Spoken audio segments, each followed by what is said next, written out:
going to speak on the impact of the pandemic on healthcare workers and then provide you with some preliminary results on our current national survey. And this is just to list whenever we're doing research, even though I'm doing the presentation, we have an entire core team of individuals, researchers and clinicians that are all working collaboratively. And so what are we facing in terms of not only healthcare workers, but the entire world right now is increased stress. And this is a kind of a beautiful photo of the coronavirus. And so what causes stress? Well, when we look at research that has been done, this kind of simple mnemonic called NUTS is a way of kind of remembering what can contribute to increased stress. And you can kind of see how the current pandemic is probably fits in all of this in terms of novelty, something new, something that is unknown and unpredictable, sense of threat, and also a sense of control that, as you can see with the pandemic, it's changed our entire lives. There's also been significant changes to the healthcare environment, and one of the biggest areas that we have seen is working from home. So teleworking, virtual care, especially currently I'm providing almost more than 80% of my care virtually. Especially at the beginning of the pandemic, working from home without a true home office, coping with technology, worried about productivity, sense of loneliness and isolation that can go, especially with social distancing, and then the constant anxiety and stress of trying to balance your home life. And as we can all kind of understand with if you have young children and those returning to school both this fall, or if you have children going to university, coping with making decisions of whether your kids will be attending school, and then a big disruption in your daily routine. When we look at what has occurred in both hospital and health institutions, as you can see today, most of our meetings would have taken place face-to-face, or we might have had this presentation done live, but now everything has moved primarily to video conferencing. The constant possibility for healthcare workers to be redeployed or reassigned, also working under extreme conditions and forced to make decisions about how to plan and allocate limited resources, support family members and patients in quarantine, and then balance your own healthcare needs with those of your patients.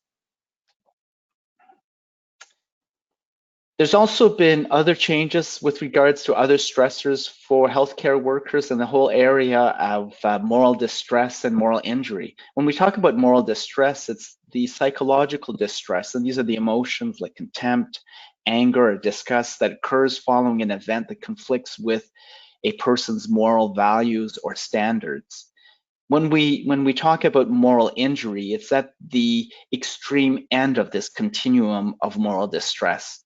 And it can result from events that transgress deeply held moral or ethical beliefs. And they usually fall into three main categories: witnessing an event, perpetrate an event, or fail to act in some of these events. Moral injury, to remember, is not a psychiatric illness, but it really refers to intense feelings of guilt and shame. However, studies have shown that moral injury can contribute to psychiatric conditions, especially depression and PTSD. When some of the recent studies that have been published examining the impact of the pandemic on healthcare workers, a study that looked at frontline doctors endorsed increased perceived stress and also increased symptoms of depression. Another study of healthcare workers in different provinces in China also demonstrated increased symptoms of post-traumatic stress disorder. And it also demonstrated or shown that female healthcare workers compared to male healthcare workers who are more vulnerable to post-traumatic stress symptoms. So there's a definite knowledge gaps, and it's critical for us to understand in healthcare workers the nature of workplace, moral ethical dilemmas, changes in occupational duties, standards of care and service delivery, and then the overall impact of the pandemic on healthcare workers' well-being. So our current study, which is our primary objective, is to capture the impact of the COVID-19 pandemic on moral distress and the overall general psychological well-being. And then the secondary objectives is this is a longitudinal study, is really to capture change over time. So this study is currently ongoing, so I'm presenting just preliminary data. So currently we have of almost 600 individuals that are involved in our study. The inclusion criteria, you have to be 18 years or older, be currently working as a healthcare worker, or working as a healthcare worker at some point during the start of the pandemic. And this is a Canadian study, so you have to be employed as a healthcare worker in Canada. Some of the measures we're looking at demographics, work-related variables, changes in job, organizational support. We're also looking at the whole area of virtual care and telemedicine, COVID-19 related factors, also examining mental health, focusing specifically on depression, anxiety, PTSD, and moral distress and moral injury, and then looking at specific moral dilemmas and the ethical environment at work. So this will give you kind of an initial kind of snapshot. The sample, the vast majority of individuals were in the age range of 26 to 60. Most were females, most were actually from Ontario, and the majority, or 65%, were either married or common law. Over 70% were working full-time, the majority had more than 11 years of experience. Almost 68% worked in hospital community health, and about 84% are providing direct patient care, with 53% providing direct care to COVID patients. And when we look at the top 4 occupations, and that our current sample is nursing, physicians, PSWs, and paramedics. So compared to before the pandemic, when we look at areas of quality of care, about 36% indicated that if they felt it was slightly worse than before, while almost 50% said it was the same. In terms of healthcare delivery, about close to 79% felt that it was more difficult to deliver their care, while 70% indicated that it was easier. In terms of patient load, almost the majority indicated it was either the same or less than before, and there was an increase in terms of administrative duties, where 42% said they were spending more time doing administrative duties. In terms of telemedicine or telehealth, 14% indicated that prior to the pandemic, they were providing telehealth, while currently 35%, so generally a very large increase. And also what is interesting in terms of innovation is that 50% indicated that they would prefer to continue to provide telemedicine or telehealth even after the pandemic. In terms of the quality of care for telehealth, most agreed that telehealth provides adequate care for their patients. However, most did indicate that they did not feel that the quality was the same as in person. In terms of moral distress events, a significant majority experience moral distressing events. And here are listed some of the events that were described. Almost 80% witnessed low quality of patient care, 76% watched patient care suffer because of lack of provider continuity, 75% experienced lack of administrative action or support for problems that is compromising patient care, 73% be required to work with team members that they felt were not as competent to provide the care required, and 72% required to work with abusive patients or family members who they felt was compromising the quality of the care. In terms of extreme distress or moral distress, these were, and here are listed, about 47% be required to care for more patients than they felt they could safely care for. 44% participated in care that caused unnecessarily suffering or does not adequately relieve pain or symptoms. 44% experienced compromised patient care due to lack of resources, and 43% work with team members who they felt did not treat vulnerable or stigmatize patients with dignity or respect. And of interest is that 40% were considering leaving their position due to moral distress.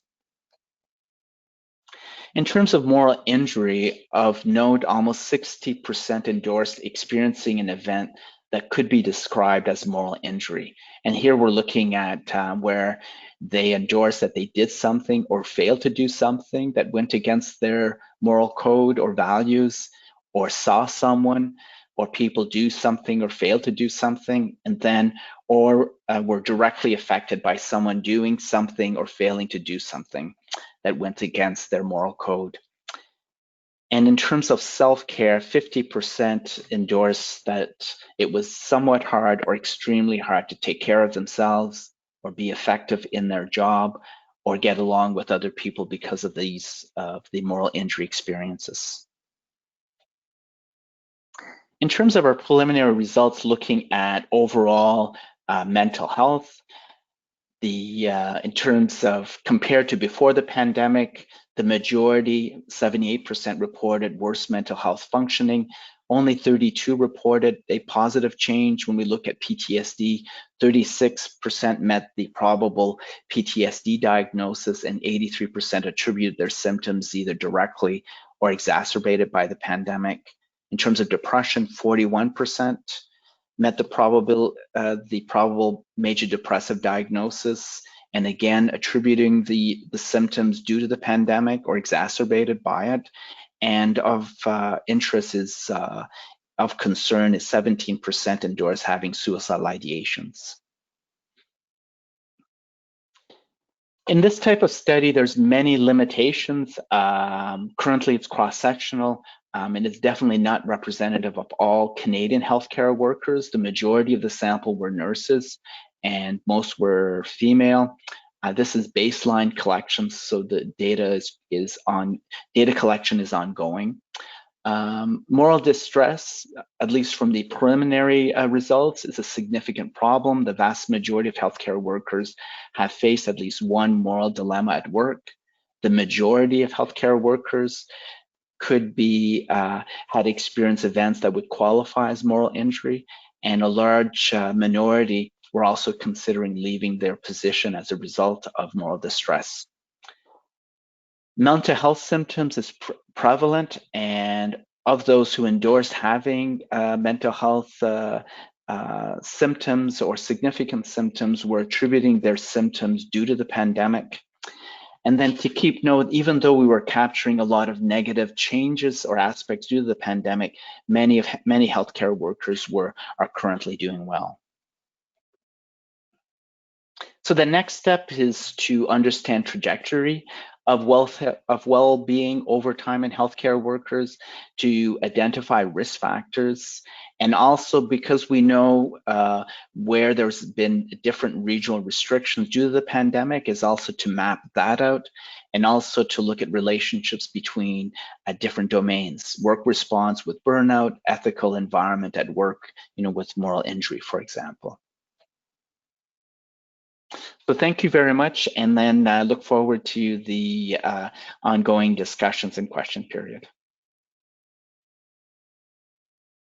Okay, so the title of my talk is Childbirth and Prevention of Bipolar Disorder, an Opportunity for Change. Before I talk about this topic, I would like to thank the McKinnon family for their generous support for mental health research, and also my thanks to Julianne McKenzie of Western for organizing these talks.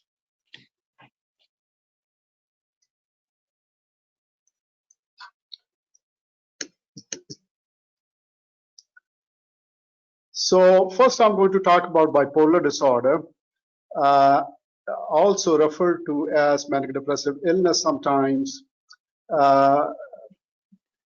Bipolar disorder affects approximately 2.4% of the world's population. And as the name bipolar suggests, patients with the illness have highs as well as lows. Depending on the severity of mood elevation during acute episodes, the illness has been subdivided into bipolar 1 disorder, in which patients have threshold mania. And there is a list of the commonly found symptoms that occur in mania. In addition to these symptoms, individuals can also have psychotic symptoms, meaning being out of touch with reality, and often require hospitalization. And then we have bipolar 2 disorder. The symptoms are qualitatively similar to mania, but insufficient duration or severity to cause significant impairment, hospitalization, or psychosis. And then we have this residual category, meaning if somebody has bipolar disorder and they do not meet the criteria for bipolar 1 or bipolar 2 disorder, then they receive this diagnosis of otherwise specified bipolar and related disorder. So looking at the course of bipolar disorder, it is highly heterogeneous, meaning the illness course changes between individuals and often in the same individual from one time to another. And as the illness progresses, it has a progressive course that individuals are at a greater risk of recurrences of mood episodes, and the episodes last longer, they are more severe, and they also tend to get triggered easily. So we know, for example, that the life events play more of a role in the early course of the illness, but this is not so as the illness advances. And bipolar disorder is the 16th leading cause of years lost to disability worldwide, and this is looking at both physical and psychiatric disorders. And due to its early age of illness onset, and that is approximately 25 years, this is the 6th leading cause of years lost to disability in individuals ages 10 to 24. And as we can see, it is an expensive illness to treat, not only due to the frequent hospitalizations, but also due to the loss of potential of these individuals. Bipolar disorder affects men and women differently. For example, women with the disorder are more likely to have more depressive episodes. They're more likely to have more frequent episodes, and they also have this sort of intermingling of symptoms of anxiety and depression. Bipolar disorder in women tends to occur a cluster during the reproductive years. And we know that all the reproductive events, including the onset of the menstrual periods, premenstrually, pregnancy, postpartum, menopause, and cessation of breastfeeding affect the illness course.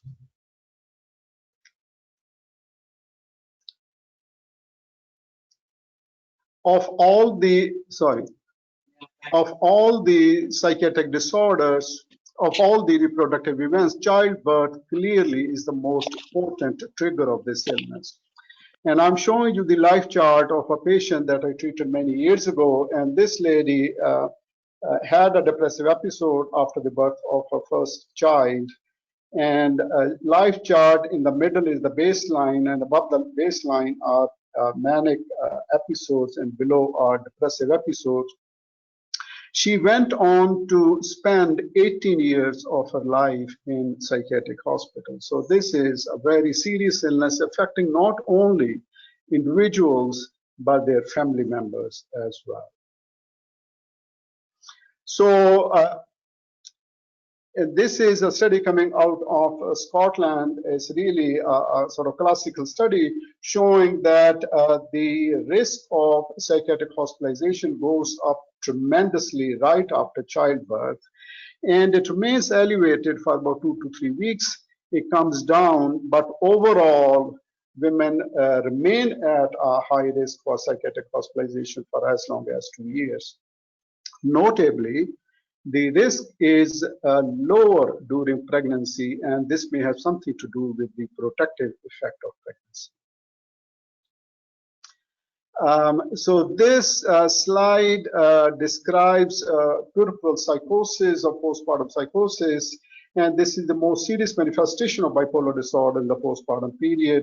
These are women who are at a high risk for suicide as well as infanticide, harm to their children. So 2/3 of cases of postpartum psychosis, they begin in the first 72 hours after childbirth. And interestingly, a number of these women have prepartum symptoms. And let's look at those symptoms. They sort of feel excited, elated, or high. There's the decreased sleep requirement, feeling active or energetic, and being over talkative. So what this means is that if you pay attention to what is happening in late third pregnancy, in the late third trimester of pregnancy, that we can prevent the postpartum psychosis from happening. So I published this paper in 2019 myself in collaboration with my esteemed colleagues from all over the world. We reviewed not only the contemporary literature, but also the historical literature. Interestingly, the first case of what we call postpartum psychosis now was described by Hippocrates 2,300 years ago. So in this paper, and this is the first paper of its kind that talks about the possibility of preventing postpartum from happening in the first place, and also the secondary prevention, meaning that we can prevent the illness from getting worse. And then there is this publication again. I did it with my colleagues from all over the world. And it talks about this concept called primacy of mania, meaning that when we look at bipolar disorder, the highs and the lows are interconnected. And number two, in a number of individuals, mania precedes depression. And number three, if we can do something to prevent mania, it also prevents depression. So this concept has been sort of talked about in the bipolar disorder field in general, but this is the first paper that talks about the application of this hypothesis in the peripartum period. So thus childbirth really provides us this unparalleled opportunity to make a difference in the lives of these women and their families, and for a number of reasons. Number one, women are routinely under the care of health professionals, and we can target the modifiable risk factors, i.e. sleep loss plays a major role, and we know substance use of antidepressants, psychostimulants also play a role. And then the duration of the risk period is small. As we discussed before, the risk of hospitalization only 2 to 3 weeks after delivery. So that provides us this wonderful opportunity to prevent the illness. And we are also aware of some of the challenges. Mood symptoms are very common during pregnancy and postpartum. And sometimes it's very difficult to know where the normal sort of ends and the abnormal mood begins. And the other thing is that unlike physical illnesses, the risk estimation of psychiatric disorders in general, including bipolar disorder, is not very good. We have some idea, but it's not sort of precise risk estimation of who's going to get the illness in the postpartum period. And we rely on the family history of bipolar disorder in first degree relatives. But the problem with that is that not everyone is aware of the family history. And secondly, people may have a family history, but they may not develop bipolar illness.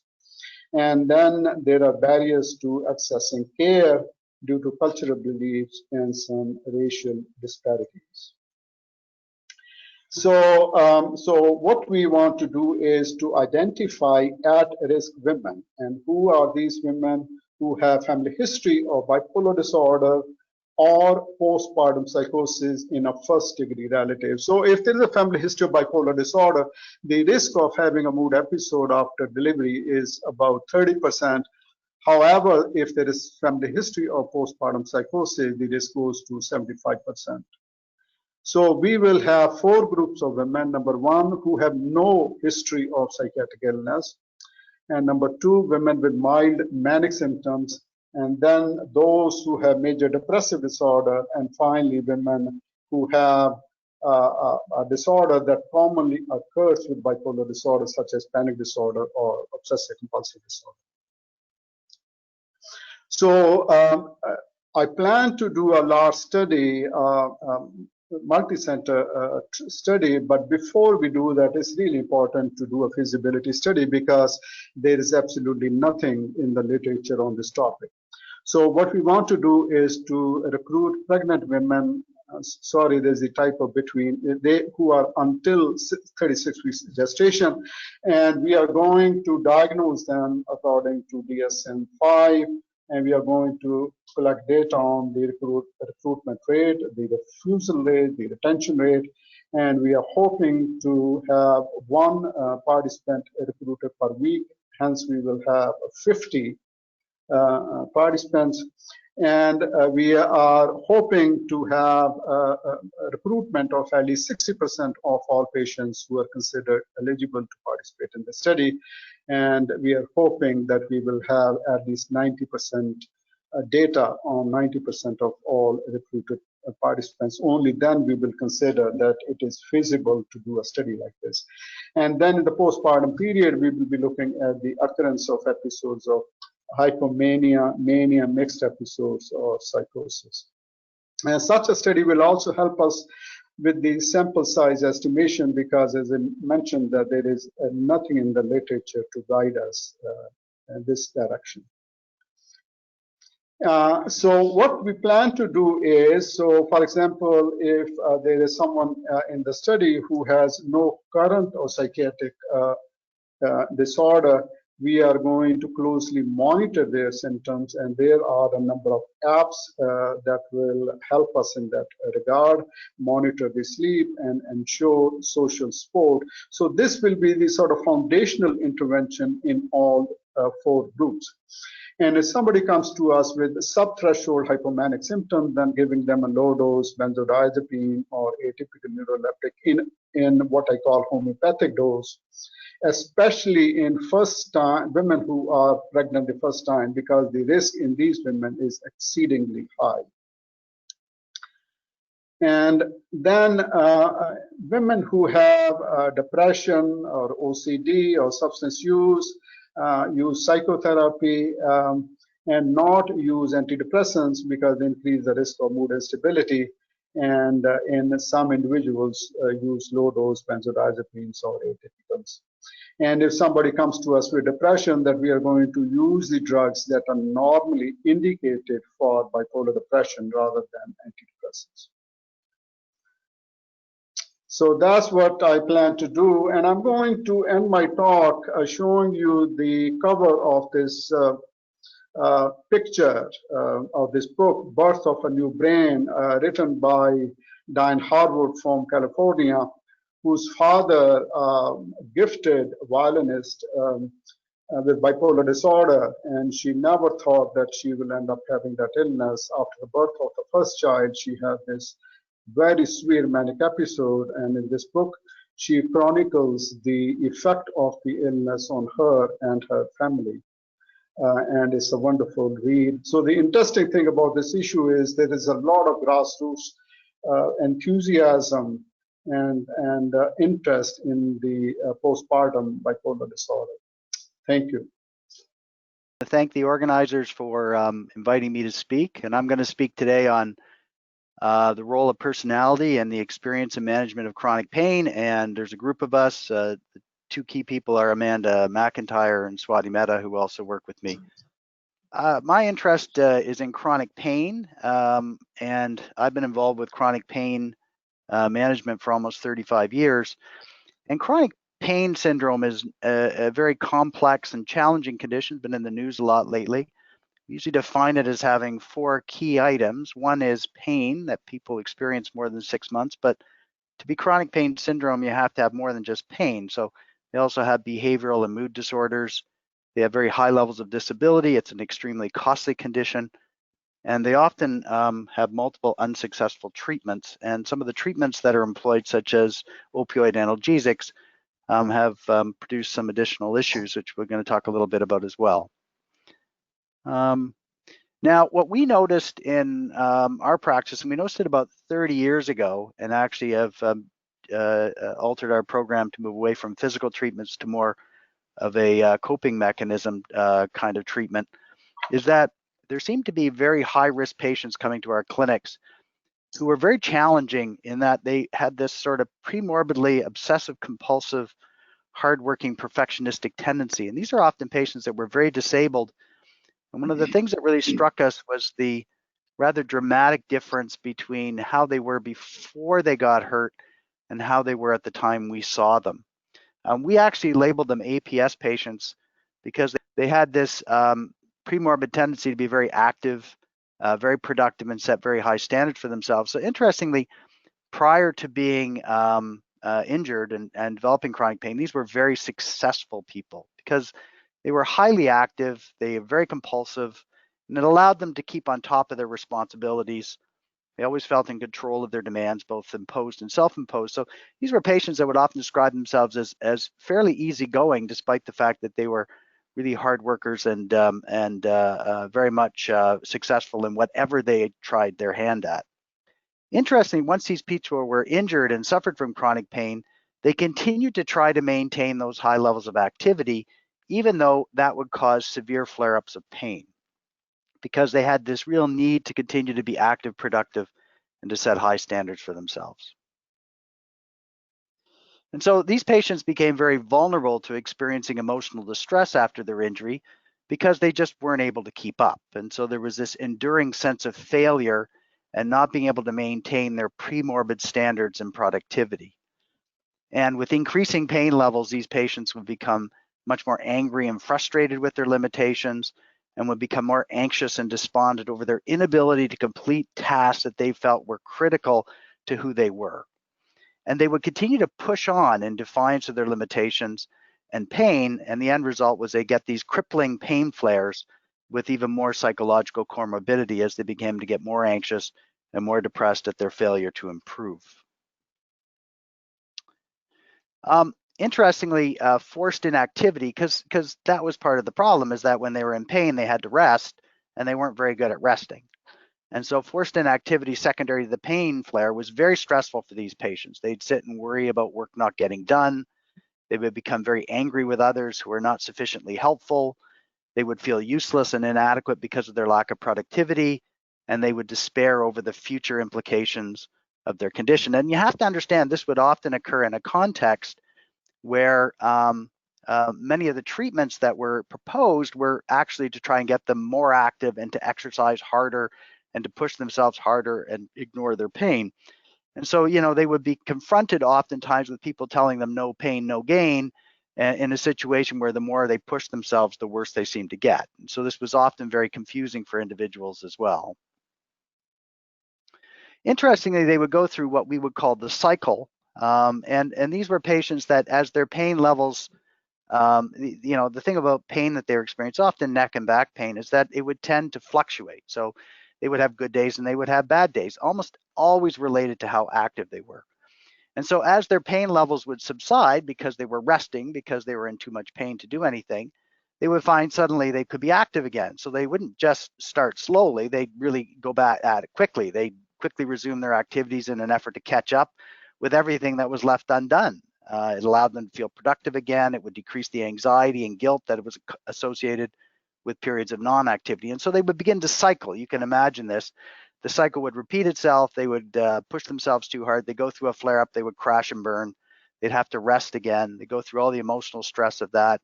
But with rest, they'd feel better, and then they would push themselves again. And they would go through this continually cycling of being overactive and underactive and suffering significant emotional stress as a result. And so we wanted to actually study this. We wanted to look at the role of obsessive personality traits in chronic pain because there wasn't a lot available at the time. And this was certainly an observation that we had made, but we couldn't find a lot of good literature that was examining this. So what we did is we took well over 225 chronic pain patients, and we looked at the role that chronic pain and highly obsessive compulsive personality traits, so we had them answer extensive questionnaires looking at these factors, and I'll go over a bit of them, resulted in depression, anxiety, catastrophization, and disability. So we wanted to look at chronic pain in the context of these high obsessive compulsive personality traits, how that resulted in the outcomes of mood disorders and disability. And we studied their psychological profile and their state over the course of a year. And the three personality traits or dispositional traits we were most interested in that we found seemed to be the most powerful predictors of how people would do were anxiety sensitivity, which just means that people get anxious about getting anxious. Experiential avoidance, where people were unwilling to confront negative experiences or emotions. And then maladaptive perfectionism, which I think describes itself. And so what did we find? Well, we did a cluster analysis. I'm not going to go into detail on a cluster analysis. They're very complicated. But essentially what they do is they divide chronic pain patients into three groups. Group one were patients that had high obsessive personality traits across a number of those traits I just talked about, and they'll always be in blue. All right.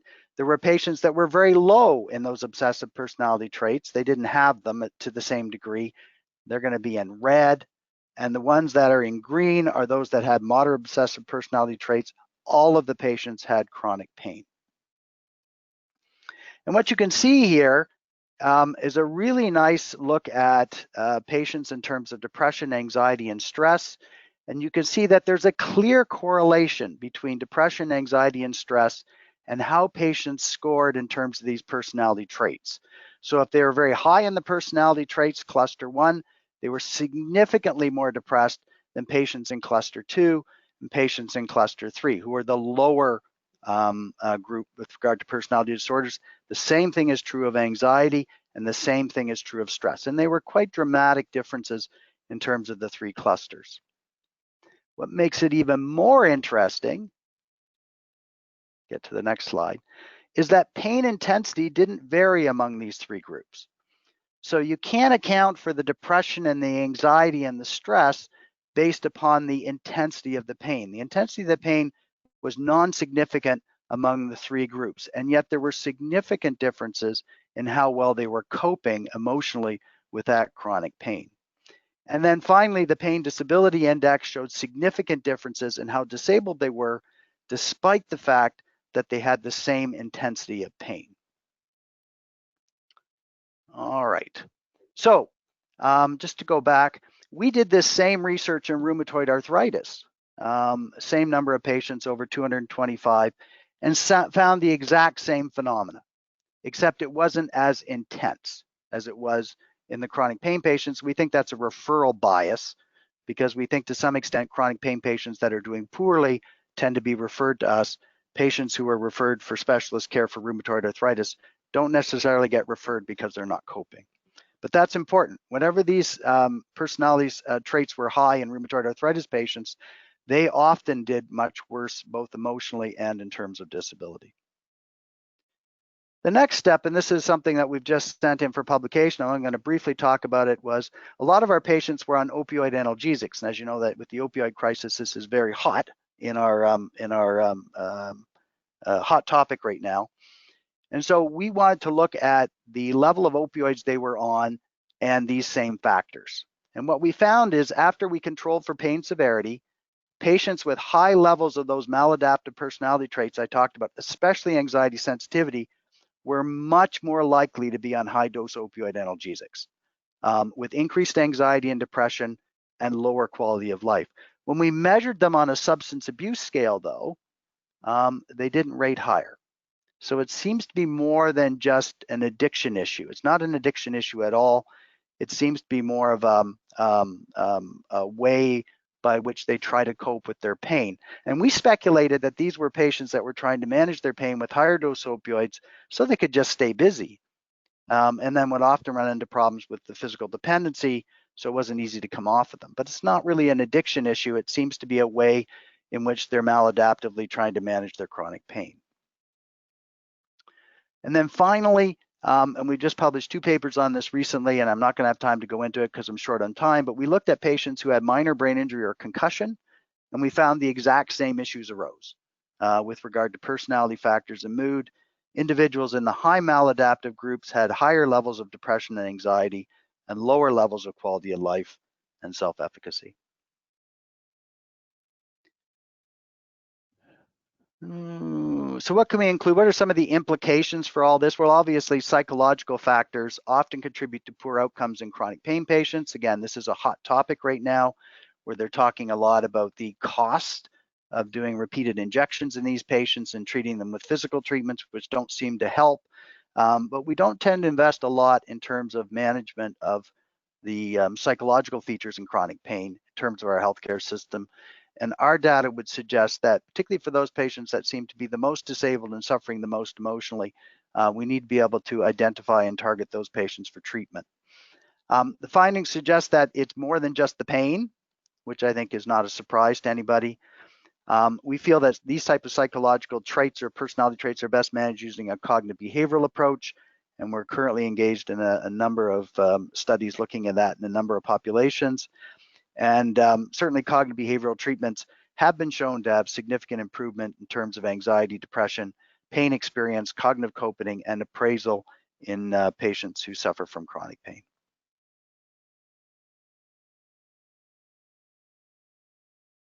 To put things in the context of what I've just talked about with regard to chronic pain, one of the things that we talk about our patients is these are obviously patients who are very compulsive and push themselves and are very driven, and that's probably the best word. And we really have to emphasize with them that there's nothing wrong with that. And that's really important for them because they've always been very, very successful. There's nothing wrong with being compulsive and driven. It just suddenly becomes problematic if you have chronic pain. So, you know, there's nothing wrong with them wanting to be successful, and these patients were often very happy with their lives and doing extremely well until they develop chronic pain. And this is what's really challenging for them. We tell them that you now need to change and become more, let's say, laid back, more accepting, more willing to not push yourself so hard. That's extremely hard for them because it's counterintuitive and it's not who they are. And so, you know, in this case, we're not saying that this being driven is a bad thing. We're saying it is a bad thing if you have chronic pain. And that's a big difference here because it gets in the way of people's ability to cope and manage their pain properly. And patients need to understand that in order to feel comfortable with the change because it's being imposed by the pain. If you try and tell them that there's something wrong with being OCD in these types of cases, patients will just look at you and say, but I was so successful and happy before, I don't get it. So I think it's important in the context of my talk, which is the only thing I really can relate to in this discussion, is that these types of behaviors are only problematic in the context of the conditions I'm talking about. I think it's it depends if it's an underlying condition that were they also always concerned about being contaminated and being driven to wash. Has this been made worse by the pandemic, or is it something new? And I think if it's getting to the stage where their hands are getting cracked and dried, or if it's preventing them from kind of interacting with their family or within their kind of social distance bubble, then I think it would be a concern and worthwhile seeking help for it. In terms of specific symptoms of OCD, there's actually good treatments that are available for it. So I would suggest that if it's problematic, to ask and seek for help, and then maybe controlling. We do know that when people are more anxious or worried or have depression, sometimes these OCD traits that might not have been a disorder might become more prominent. So that's what I would suggest. OCD cannot be learned. It's a very hardwired disorder. And we make a distinction between obsessions, personality traits versus a disorder.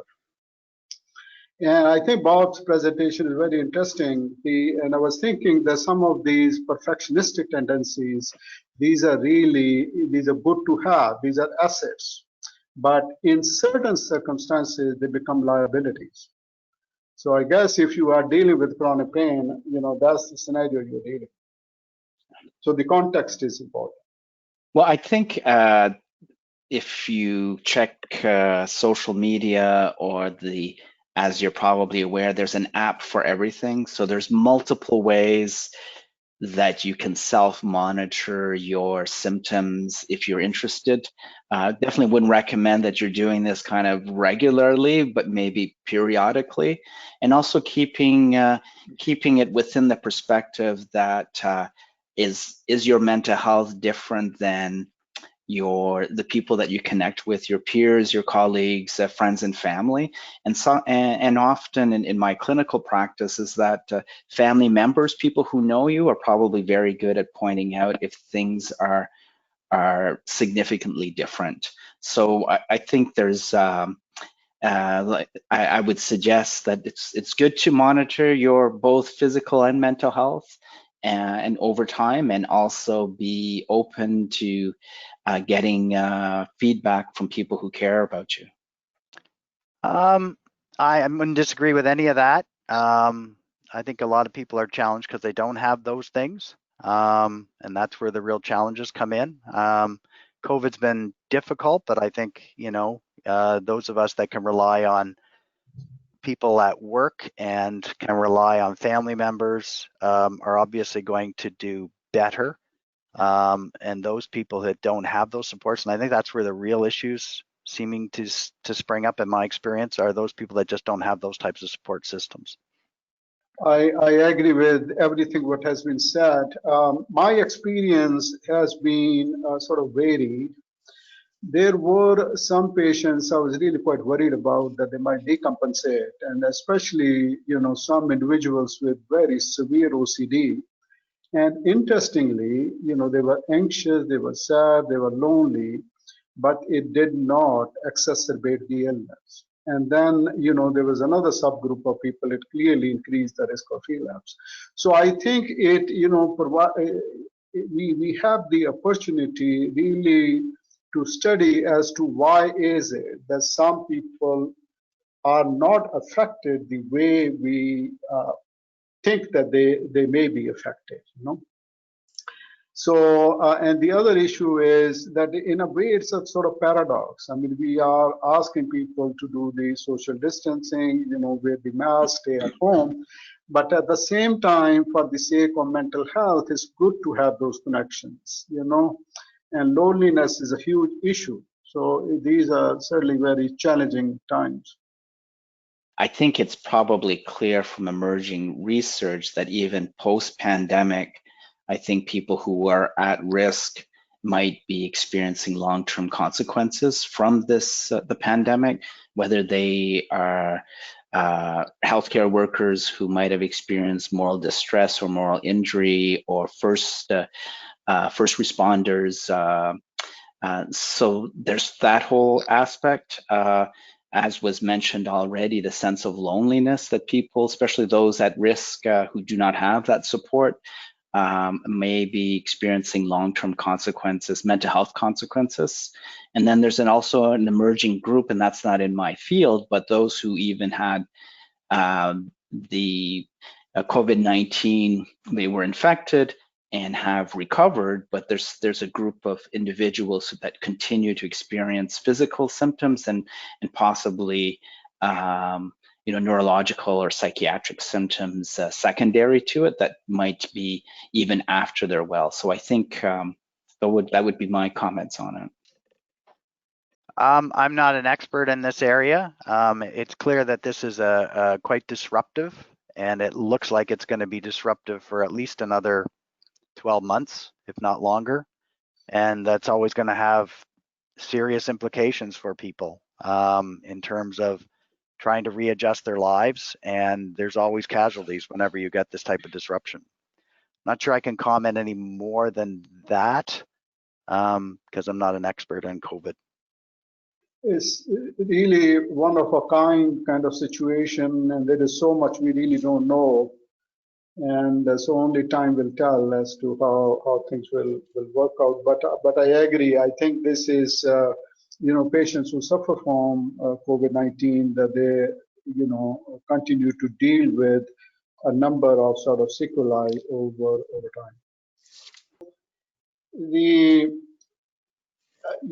I think by now we have we know all the right things to do, the social distancing, wearing the mask, and, isolation. But, after a while, there is this sort of sense of fatigue, it has been going on for some time. So I think we have to acknowledge that, but at the same time, be mindful, that this is a serious illness, that we have to sort of, continue to do what we have been doing. And the other thing to acknowledge that frontline workers are under a great deal of stress, and whatever we can do to support them, and that may be in terms of having them the opportunity to talk to someone, to take some time off. These are certainly very, very stressful times. I would like to start off that I don't want to add an increased burden to families and loved ones, giving them more pressure to support their loved ones who might be a healthcare worker because they too are suffering with the pandemic. I would rather kind of maybe express that I think all of us, whether you're a healthcare worker or not, if you can do anything, be kind to others. And as Dr. Sharma also clearly indicated, that healthcare workers are at increased risk and are trying to do their best and working hard. And I think collectively, if we all support each other, including the healthcare workers, I think that's a positive movement, not only for now, but even in the post-pandemic. I think, in my experiences by now, it's becoming fairly routine in the hospital in terms of COVID, and they've gotten used to measures and changes that have had to occur within the inpatient setting. And I think from certainly perspective what I work in rehab, it is starting to settle into our routine. I think the biggest worry right now for everybody is the aftercare. That has really changed, the ability to have patients access care in the community. I mean, there's been some changes with things like telecare and stuff like that, but a lot of us are becoming very worried and concerned and frustrated by challenges in terms of continuing to manage people who are in the community, especially since we've moved so much of our hospital care into the community and had them come back and see us. Our ability to access them is not the same as it was before.